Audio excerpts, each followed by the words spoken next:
Temos uma primeira proposição que diz que f é diferenciável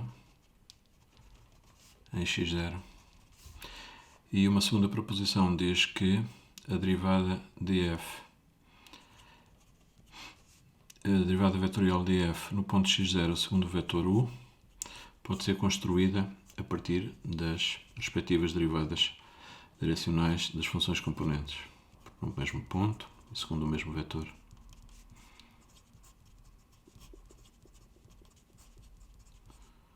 Okay. Vamos chamar este P1, proposição 1, e esta a proposição 2. De facto, vamos verificar que P1 implica P2.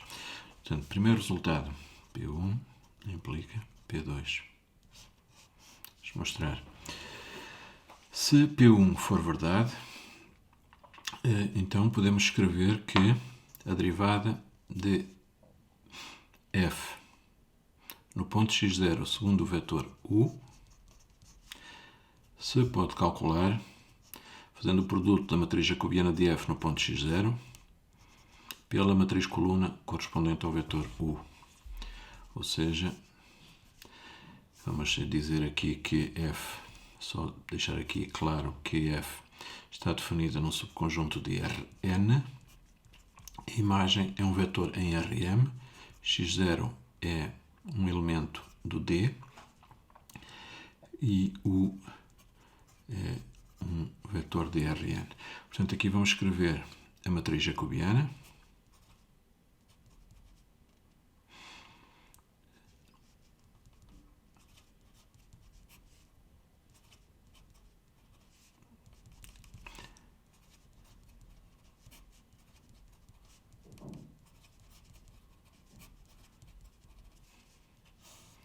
Temos aqui uma matriz com m linhas, tantas quantas as componentes da função f, e n colunas, não é? No ponto x0, a multiplicar pelo vetor u, que é um vetor de Rn, portanto será u1, etc., até o n. E o resultado será, obviamente, vamos fazer aqui talvez as coisas desta forma. Temos esta linha a multiplicar por esta coluna, e isto dá-nos o primeiro elemento. Ora, o que é que está aqui neste resultado? O que está, obviamente, é o gradiente da componente 1 da função f no ponto x0, produto escalar com o vetor u, não é? Portanto, será o df1 dx1 vezes o 1, mais, etc., até o último df1 dxn un, ou seja, temos este produto escalar, não é? E isto repete-se em todas as linhas, de maneira que a última linha teremos o gradiente da mésima componente da função m, produto escalar com u. Não é? Okay. E, por outro lado, nós sabemos que, sendo a função f diferenciável, as funções componentes f1, f2, etc., todas elas também são diferenciáveis e, portanto, este produto escalar corresponde ou é idêntico a df1 du no ponto x0, não é? Ou seja, a derivada da primeira componente da função f, da componente f1, no ponto x0 segundo o vetor u, pode ser calculada através deste produto escalar do gradiente da função f1 no ponto x0 com o vetor u, e a mesma coisa nas restantes, não é? dfm du no ponto x0. Pronto, e cá está o resultado, ou seja, a derivada da função f no ponto x0 segundo o vetor u, não é? A derivada da função f no ponto x0 segundo o vetor u pode ser obtida desta forma, não é? Cá está. Okay?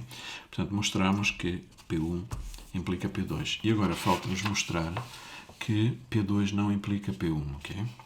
Agora vamos mostrar que P2 não implica P1. E para isso vamos recorrer a um exemplo, que é um exemplo já familiar, que já foi tratado anteriormente nas funções reais de variável vetorial. É uma função f maiúsculo que tem duas componentes, y. A componente f1 dá-nos um valor constante igual a 1. A componente F2 está definida por ramos e o primeiro ramo indica o valor 1 se o y estiver entre x² e 2x². E 0 se não.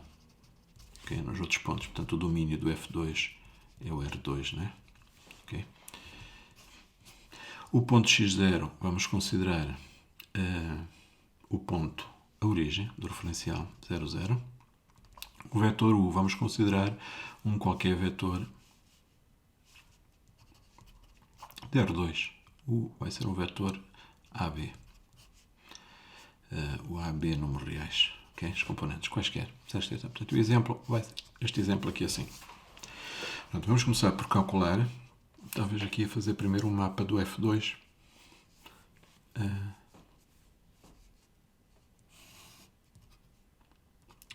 X, fica mais claro já. O Y, eu vou pôr aqui as duas parábolas. A parábola y igual a x², vamos supor que é esta. E a parábola y igual a 2x². Okay? Pronto, isto aqui está um bocado torto, devia estar a passar na origem. Portanto, a função entre estes dois ramos tem o valor 1, que é o primeiro. Aqui dentro a função tem o valor 1. E em todos os outros pontos a função vale 0. Okay?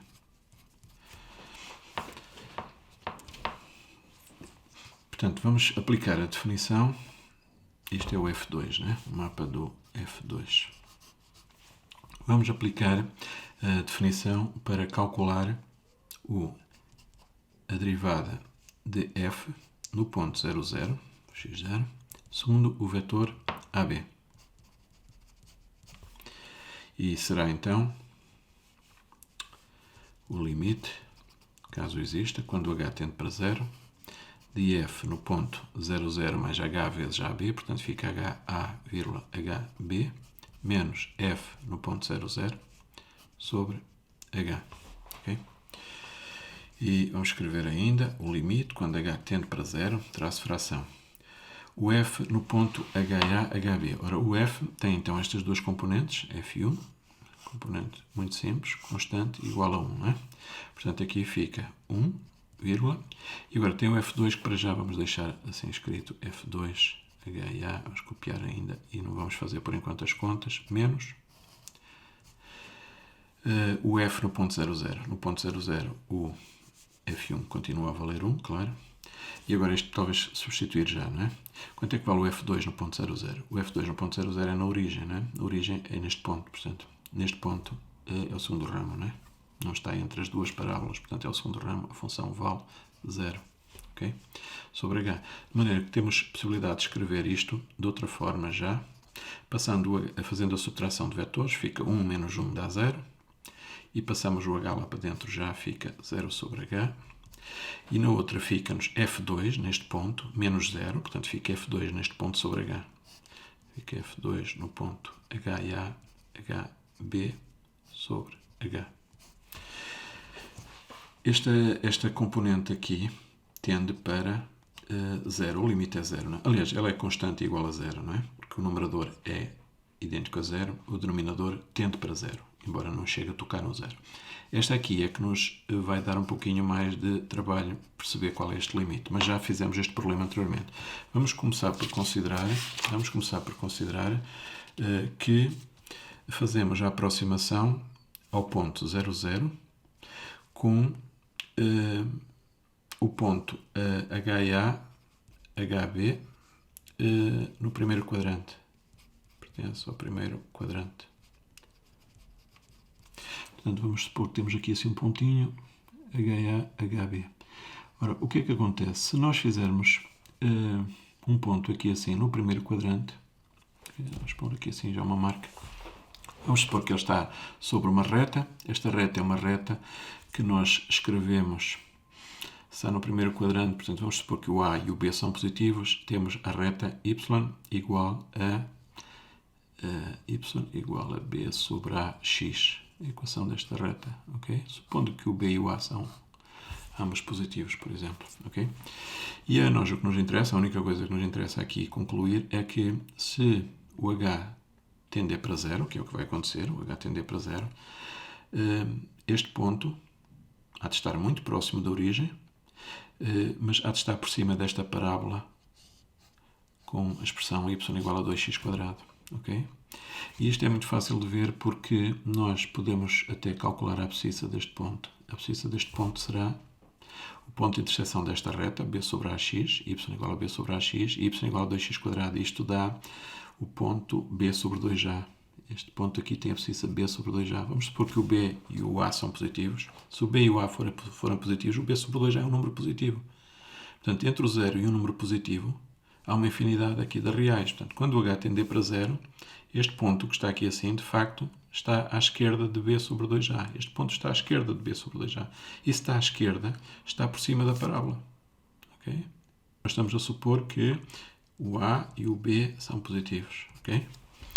Depois podemos considerar os outros casos. Né? Quando o h for muito pequenino, e é o que vai acontecer, porque o h vai tender para 0, vamos calcular o limite, quando o h tender para 0, a projeção deste ponto no eixo x vai estar à esquerda deste ponto de interseção aqui, b sobre 2a. É o ponto de interseção da parábola y igual a 2x² com a reta y igual a b sobre ax. E, portanto, se está à esquerda, isso significa que o ponto está numa região onde o f2 vale 0. O f2 vale 0. Okay? Portanto, isto é supondo o a e o b maior que 0. As outras possibilidades, por exemplo, se o b for 0. Se o b for 0, significa que o ponto está sobre o eixo das abscissas. Não é? Se o ponto estiver sobre o eixo das abscissas, a função é constante igual a 0. Não é? Em todos os outros casos não há dúvidas. Portanto, quando estamos no terceiro e no quarto quadrante, quando estamos no terceiro ou quarto quadrante, se a aproximação for feita através de pontos no terceiro e no quarto quadrante, não há dúvida que a função vale 0. Não é? Poderia haver alguma dúvida se a aproximação for feita, por exemplo, por um ponto que esteja no primeiro quadrante. O que é que pode acontecer? Bom, acabamos de ver que se o ponto estiver no primeiro quadrante, o valor da função, quando o h for muito pequeno, quando h tender para 0, o valor da função vai ser 0. E no segundo quadrante é a mesma coisa, aqui há simetria, não é? De maneira que este limite, de facto, é 0 também. Conclusão, obtemos aqui 0, 0. Ok? Obtém-se 0, 0. Este limite existe e é igual a 0, 0. E, portanto, aqui em cima, voltando aqui já calculamos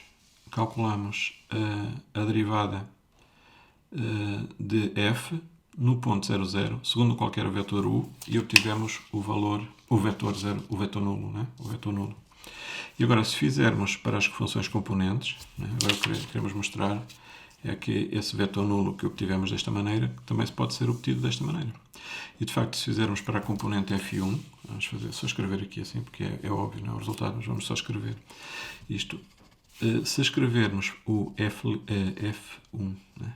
A componente 1, linha, no ponto 0, 0, segundo o vetor AB, obviamente, talvez nem valha a pena escrever, é 0, não é? Porquê? Porque a função é constante, não é? A função f1 tem valor constante, portanto, as derivadas direcionais em qualquer ponto existem e são nulas. E o f2, no ponto 0, 0, AB, foi o que acabámos de ver, não é? Foi o que acabámos de ver aqui assim. Foi o que acabámos de ver. De maneira que temos, de facto, que vamos escrever assim, df du no ponto 0, 0 igual a df1 du no ponto 0, 0, vírgula, df2 du no ponto 0, 0. Qualquer que seja o u. Né? E, portanto, a proposição P2 é verdadeira no ponto 0, 0, se o x0 for 0, 0. Por outro lado, acontece que talvez escrever assim, F2, começar por aqui, F2 não é contínua em 0, 0. Isto é verdade, não é? Porquê? Porque tão próximo quanto eu queira de 0, 0, tão próximo quanto eu queira, existem pontos onde a função vale 0, existem pontos onde a função vale 1, aqui entre as parábolas, não é? De maneira que a função não é contínua em 0, 0 implica que f2 não é diferenciável em 0, 0. O que implica que f não é diferenciável. Não é diferenciável em 0, 0. Okay? Pronto, e esta é a conclusão que me interessa tirar, ou seja, o facto de, num ponto, qualquer que sejam as derivadas direcionais, isto ser verdade, não implica que a função seja diferenciável em x0. Okay?